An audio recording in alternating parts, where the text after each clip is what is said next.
okay na yung harap mga boss. Lagyan ko lang ng pintuan mga bossing. Ito yung design niya doon sa picture mga boss. Yan. Nilagyan ko lang to. Ayusin ko pa yan. Tapusin ko muna yan sa taas. So, ito na po mga bossing. Tapos na po dito.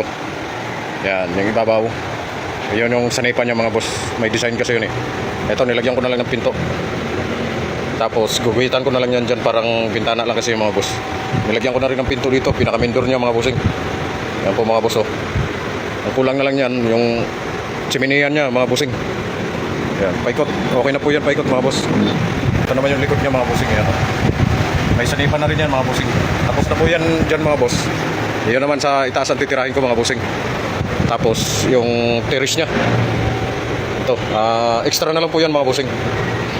So yan lang po muna mga boss. Ito na po yung bahay kubo natin mga boss. Halos tapos na siya. Ito na lang yung terrace ang kulang. So dito naman po titirahin natin mga bossing. Naka quadro agwas po kasi ito mga boss. So yung mga hindi po alam mga bossing kung paano kukunin yung quadro agwas, ganito lang po yan mga boss.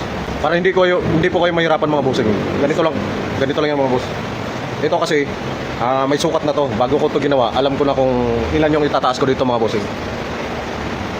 Ang itataas ko po dito mga bossing 11 na lang, 17 cm na lang po mga boss. So ganito lang po yung mga bossing. Lalagyan ko lang ng pa-quadro dito, quadro doon. Ganun lang po kadali mga boss. Dito sa lamesa mga boss 17 cm lang po yung pataas niyan.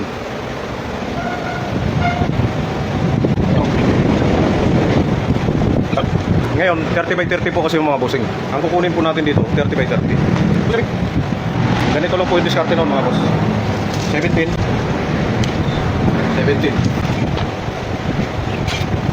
Tapos 30 cm po yun mga boss.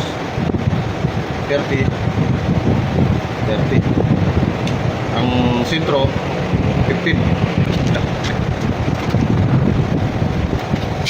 Yung pinaka-agwas niya po sa taas mga boss, hindi naman talaga siya dikit na dikit, so nilagyan ng space. Ang gagawin ko 8 cm na lang po mga boss. 8 cm.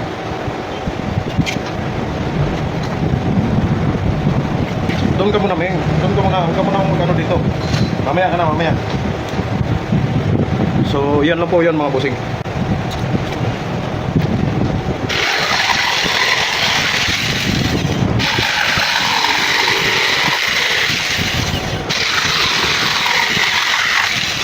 So, ito na po yan mga bossing. Dalawang ganito.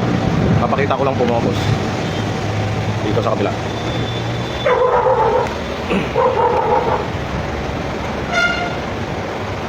Gaganito lang yung mga boss oh.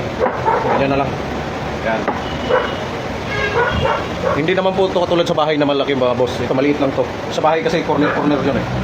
Pag ganyan, doon sila mag-aabot. Pero ito naman kasi mga boss, maliit lang. Kaya dinirect ko na lang po ito mga boss. Dito na lang ako sa sentro. Yan.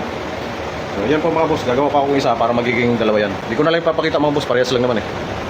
So ito na po mga bossing. Dalawa na po ito mga boss. So papaganyan ko na lang yung mga boss para malaman natin kung ilan yung pa-slope niya.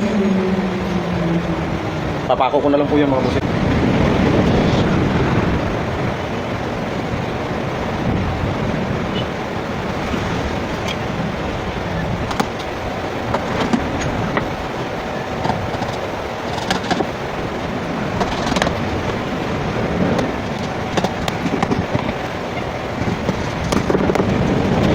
Yan na po yung quadro agwas niya mga boss. Sa mga hindi pa nakakalam, malaking bagay po to mga bossing kasi tagal ko na po nagkarpentero noon, hindi ko po alam yan.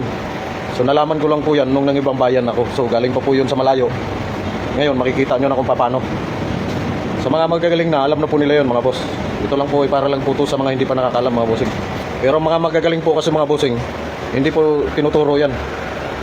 Maniwala kayo sa akin, totoo po yan. Buti na lang ako hindi magaling mga boss. Tama lang.